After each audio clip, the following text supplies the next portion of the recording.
dalam dosa itu loh, penjelasannya gimana? Nabi Adam Jatuh ke dalam dosa. Nabi Adam itu tidak berdosa, Pak. Tidak berdosa. Jadi begini, Nabi Adam itu tidak pernah melakukan kemaksiatan. Beliau itu maksum, terjaga. Jadi umat Islam itu punya keyakinan bahwa seluruh nabi, seluruh rasul dijaga oleh Allah dari perbuatan. Mas Ari Kris ini bisa turun dulu nggak sih? Ini rame loh. Gus, mungkin diturunkan dulu Mas Ari.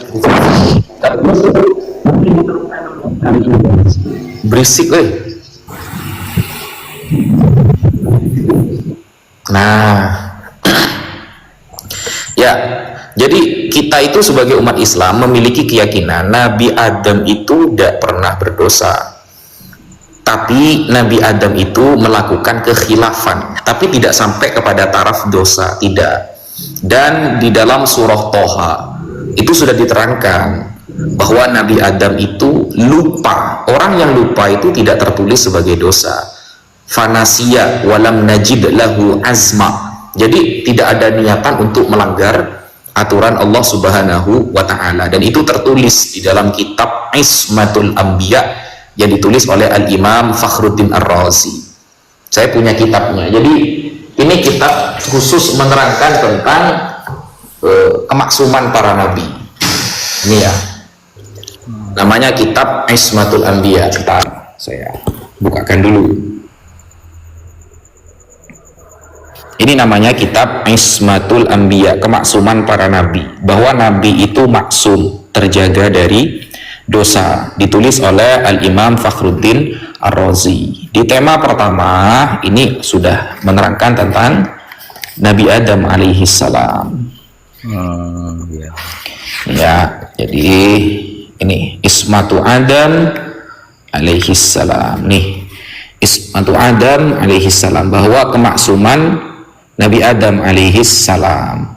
Jadi ketika ada ayat wa iza aso adamu rabbah, aso ini bukan bermakna maksiat, tapi bermakna khilaf, karena dikomparasikan dengan ayat-ayat yang lain bahwa fanasiya walam najid lahu azma. Nabi Adam tidak lupa, khilaf, dan itu tidak dikatakan dosa. Itu kira-kira, Pak. Itu khilafnya itu makan buah kuldi itu ya? Iya, buah keabadian. Oh gitu. Iya. Ya, makasih Ustaz. Kalau di Kristen, Adam, Nabi Adam itu kan memakan pohon keabadian kan. Itu salah satu ceritanya kan. Pohon pengetahuan baik buruk, Ustaz. Ya, pohon pengetahuan baik dan buruk. Nah, pertanyaannya begini sebenarnya. Kenapa Nabi Adam itu bisa dikatakan melakukan dosa sampai dosanya menjalar kan, dalam paham Kristen kan, menjalar namanya dosa waris.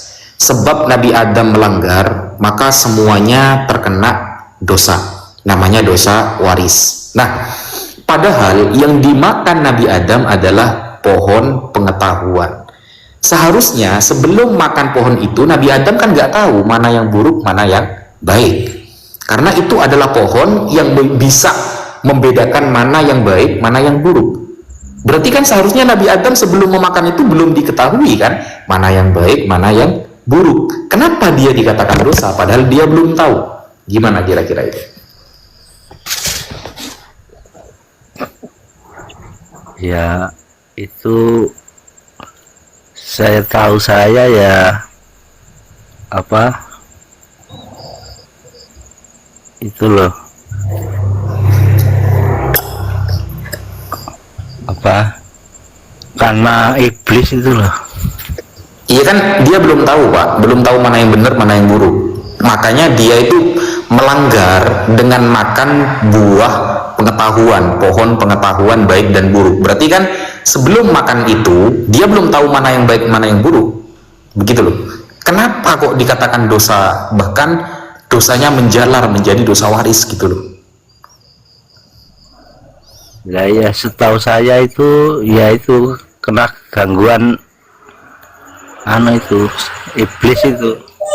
Sip. Dalam Kristen itu ketika belum tahu mana yang baik mana yang buruk, apakah tetap tercatat sebagai dosa? Kan dia belum tahu nih, anak bayi misalnya, anak bayi kan belum tahu mana yang baik mana yang buruk, lalu anak bayi mencubit ibunya ketika menyusui misalnya, apakah bayi ini dosa? Oh ya karena ada gangguan itu tadi Ustaz. Enggak, bayi ini dosa enggak ketika mencubit ibunya? Kan bayi ini belum tahu nih mana yang baik mana yang buruk. Terhitung dosa enggak bayi ini mencubit ibunya? Enggak. Kenapa Nabi Adam tercatat dosa? Kan dia enggak tahu juga waktu itu mana yang baik mana yang buruk. Iya. Nah itu kesimpulannya gimana itu Ustaz? Oh, kesimpulannya gini, asyhadu. Oh gitu. Ya bukan gini loh Pak, kan nggak logik gitu loh ya, nggak logik. Kan Nabi Adam belum tahu mana yang baik mana yang buruk, lalu memakanlah buah pengetahuan. Kok bisa tercatat dosa, dosanya menjalar lagi ke seluruh orang? Kan nggak logik. Masa Tuhan tidak ngasih dispensasi? Kan saya belum tahu apa-apa dong Tuhan, kenapa kok saya ditulis dosa gitu loh. Nah ya itu kalau di Kristen kan itu kan ada Hawa itu yang yang apa memberitahu atau gimana itu kurang paham.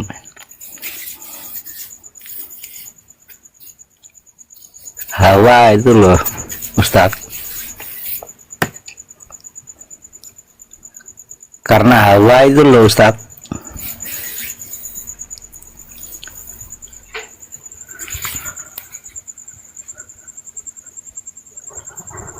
Jangan gitu, nggak boleh senyum-senyum. Lihat netizen, jangan senyum-senyum di bawah, typingnya bikin Ustaz senyum tuh. Ya Pak Weli, gimana Pak Weli? Iya itu karena Nabi Adam itu kan terpengaruh Hawa itu loh. Oh, darah Hawa pokoknya ya. Iya. Terus ada iblis juga itu. Kalau Iya. kisahnya ya seperti itu di Alkitab itu. Ya, gitu Ustadz, silakan Ustadz. Iya kan, Sayyidah Hawanya juga nggak tahu kan mana yang baik buruk kan buahnya baru mau dimakan gitu loh, buah pengetahuan kan, namanya kan buah pengetahuan untuk bisa membedakan baik dan buruk. Jadi kan Sayyidah Hawa juga nggak tahu kalau itu baik atau yang buruk. Kenapa kok bisa dihitung dosa gitu loh? Oh iya. Paham? Oke, kita pindah ya.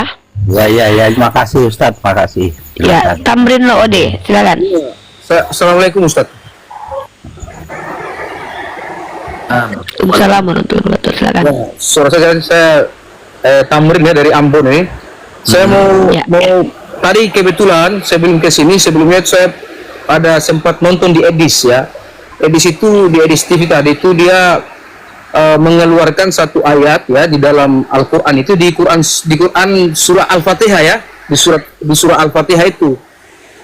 Di surah Al-Fatihah itu dia mempertanyakan, dan ini kemudian saya mau tanyakan di sini supaya bisa dapatkan jawaban. Itu jika ayat-ayat Al-Qur'an seperti di surah Al-Fatihah itu kalau kemudian dia dari firman Tuhan, firman Allah, mengapa kemudian justru narasi dalam surah Al-Fatihah itu seperti narasi dalam yang dibuat oleh manusia? Begitu Ustaz. Itu saja Ustaz. Ini supaya bisa menambah apa? Menambah khazanah pemahaman Islamnya kita. Wah, Nenek Gayung, kemana ustaznya? Nah,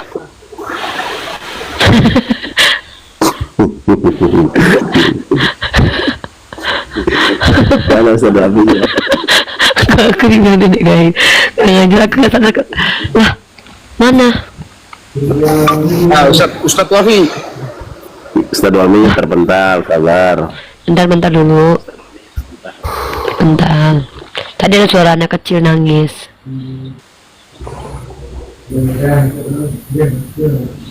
Ya, yang mana? Yang narasi dibuat manusia itu? Iya. Misalkan Ihdinas Siratal Mustaqim, ya. Ihdinas Siratal Mustaqim. Tunjukkanlah kami jalan yang lurus. Tunjukilah aku. Gitu. Oke, saya jawab sedikit ya, nanti sama Ustadz Wafia. Ya. Oke. Al-Quran itu adalah bacaan untuk umat Islam, di mana Allah mengajarkan apa yang Allah kehendaki untuk diucapkan oleh umat Islam. Ya. Maka ketika kita ketika ada lafaz ihdinas siratal mustaqim itu berupa doa, itu apa yang Allah ingin kita ucapkan, lalu Allah mendiktekan sama seperti ini. Saya ngomong ke anak saya, katakan kalau ibu cantik. Anak saya mengulangi lafazan itu, katakan kalau ibu cantik. Seperti itu. Jadi saya tidak masalah kok mengajarkan cara anak saya berdoa, dan tapi saya yang melafazkannya. Anak saya mengulangi kembali. Di mana itu masalahnya?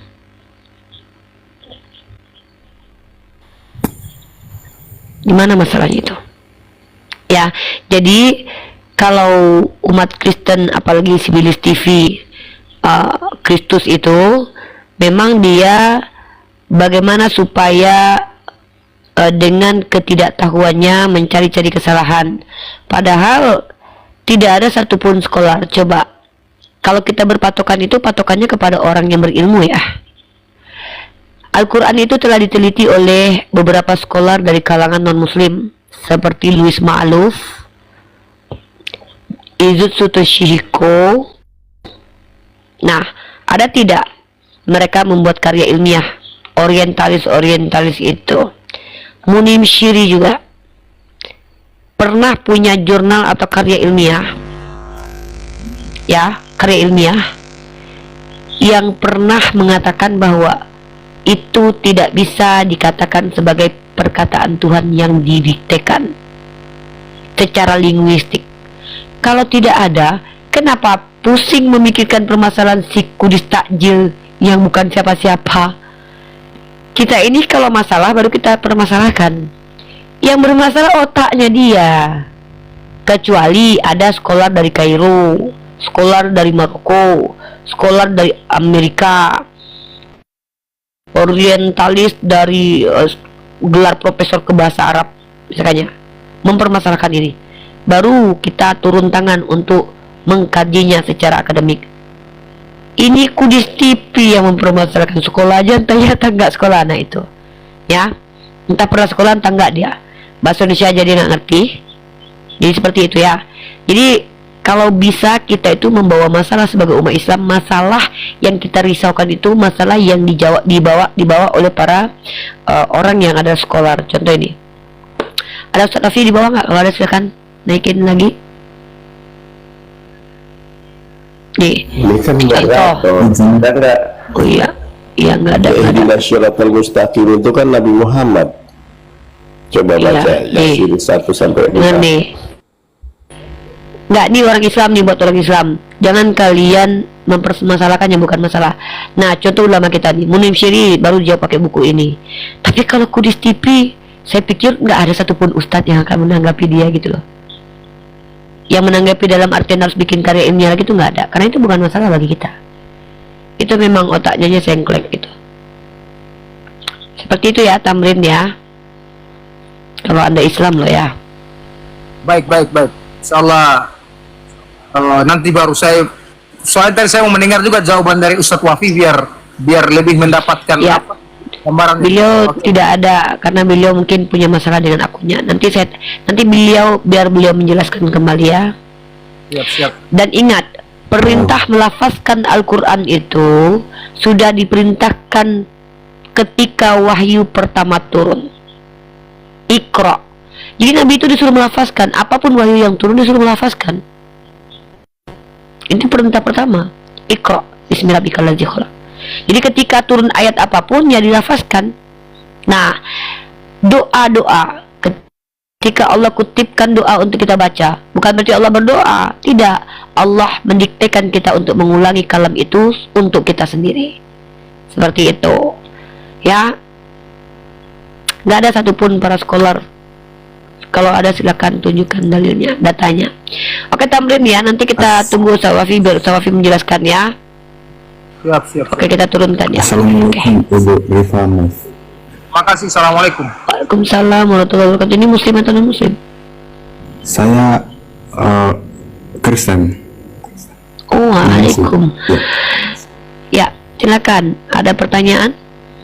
Ini tadi saya mau bantu jawab itu soal tadi kan ditanya itu kenapa Adam bisa dianggap berdosa karena makan buah itu. Ya, silakan. Ya, kan di ajaran kami itu di Kristen. Kenapa Adam dikatakan berdosa sementara dia tidak tahu perbuatan?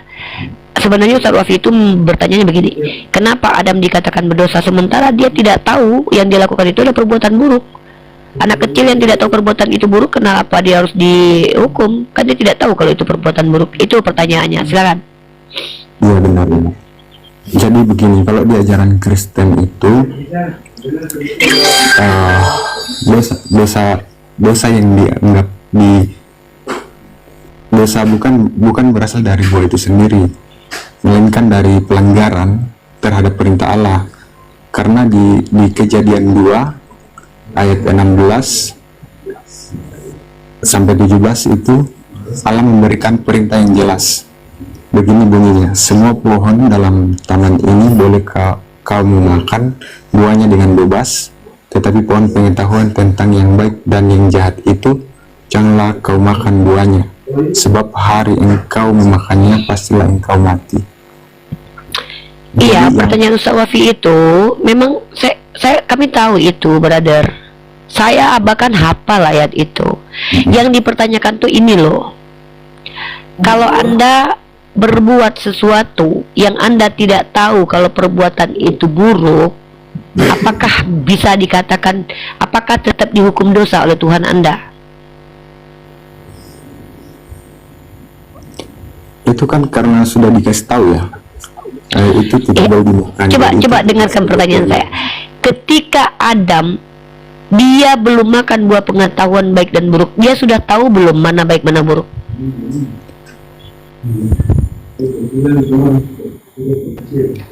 Ya belum. Cuman kan dia jelas Nah, itu adalah dia tahu nggak perbuatan dia itu buruk? Iya, makanya saya tanya. Dia tahu tidak kalau yang dia lakukan itu adalah perbuatan buruk?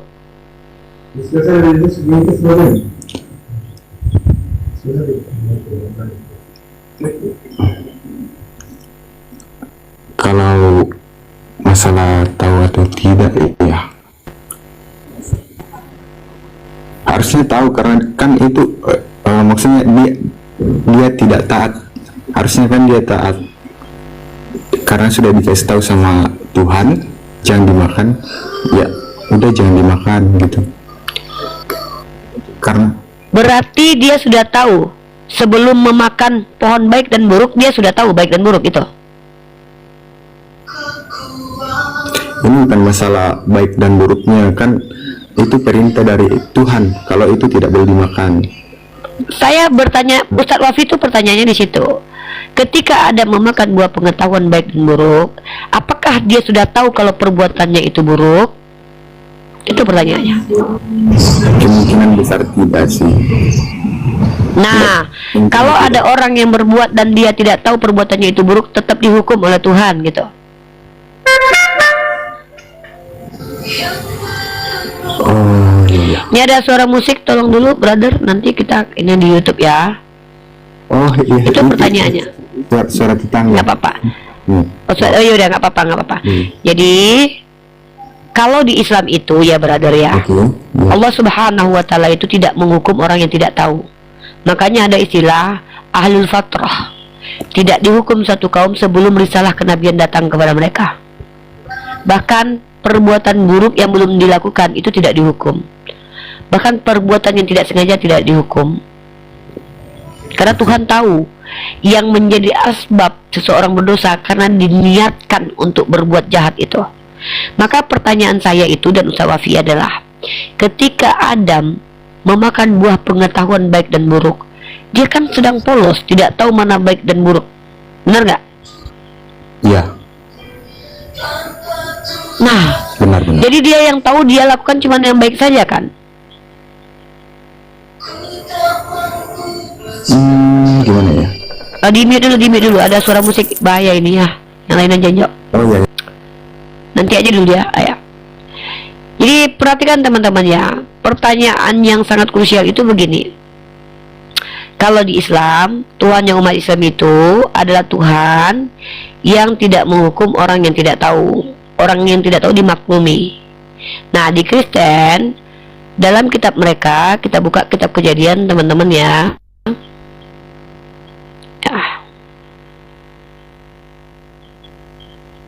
Kita ambil datanya. Dalam kitab Kejadian, pohon baik dan buruk.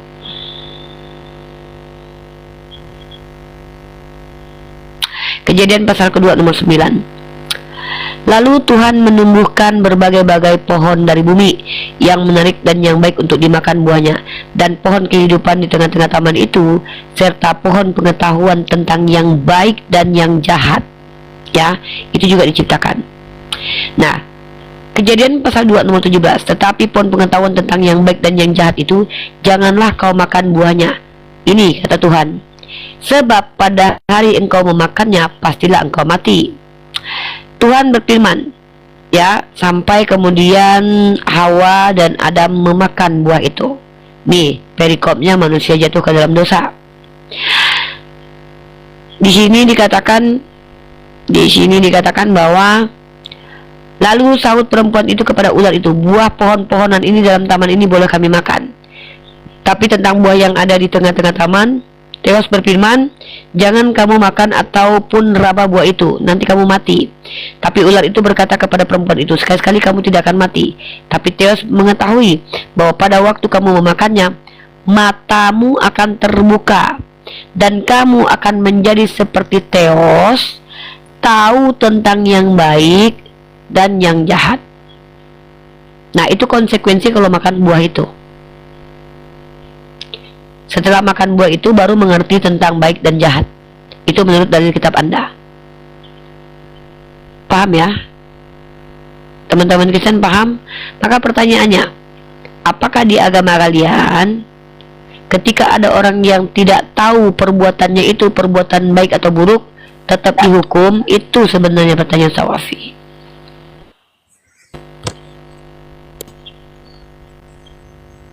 Ada yang mau menjawab? Siapa yang mau menjawab? Habis itu baru boleh bertanya, silakan. Karena tadi Tandi mau menjelaskan katanya. Silakan Pak Adrian. Jadi yang tertulis di dalam kitab itu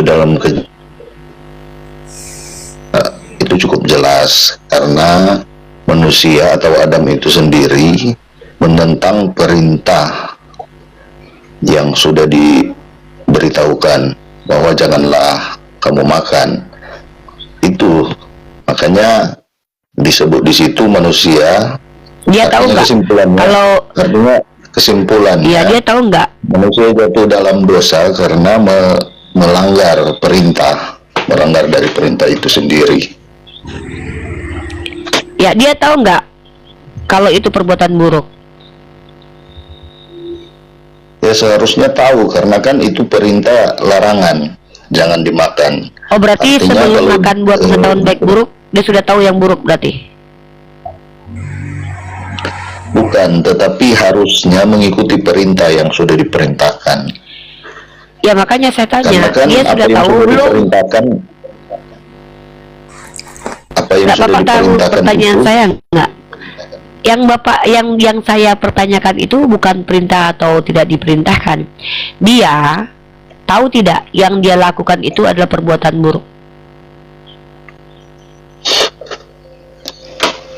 oke lah, dia belum tahu, tetapi dia jatuh dalam Tetap dosa berdosa.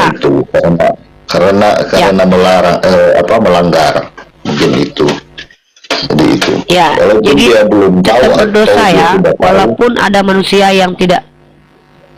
ya karena kesimpulannya dia tidak mengikuti apa yang diperintahkan, gitu. Ya, Sama Tuhan juga Bapak seperti menghukum kita orang yang tidak ketika- tahu tentang perbuatannya buruk itu ya.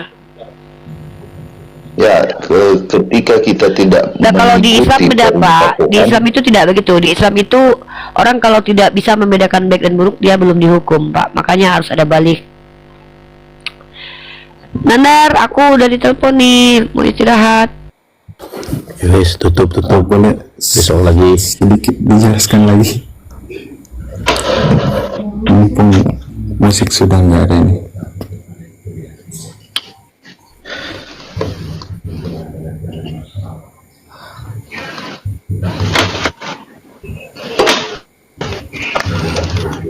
Jadi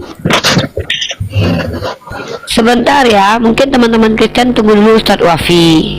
oke, Sepertinya Ustadz Wafi mungkin lagi masak. Bentar dulu ya, saya telepon dulu ya Ustadz Wafi ya. siap.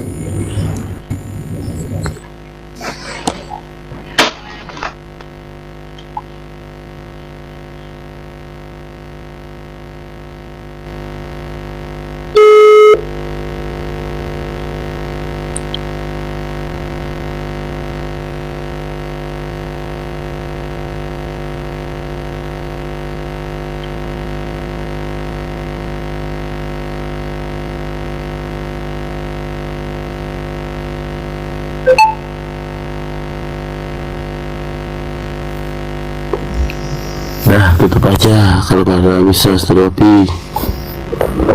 Ntar dulu kita tanya dulu. Ya, Tandi Minaga besok jam berapa buka? Nandar, Minata Nandar. Bebas. Nggak, biar nanti si Tandinya dia itu apa namanya follow akun antum, biar dia naik lagi ke sini Jam 9 pagi. jam 9 pagi. 9 pagi. Oke, ya. Ya malam, yang malamnya lah. Jam 6 maghrib. Maghrib Jam masih kerja. habis. Saya pulang jam 11. Nanti aja malamnya aja Anda datang ke sini Bang Pandia. Kita tunggu aja ya. Istirahat aja dulu, Bun. Sudahlah, Astagfirullahaladzim. sudah. Anak beliau menangis. Anak beliau menangis ya. Anak beliau menangis, tidak bisa guys. Kita istirahat dulu ya. Oke, kita istirahat dulu Oke. teman-teman ya. Berarti besok nih. Selamat malam, salam rindu Bunda, Bang Nanda.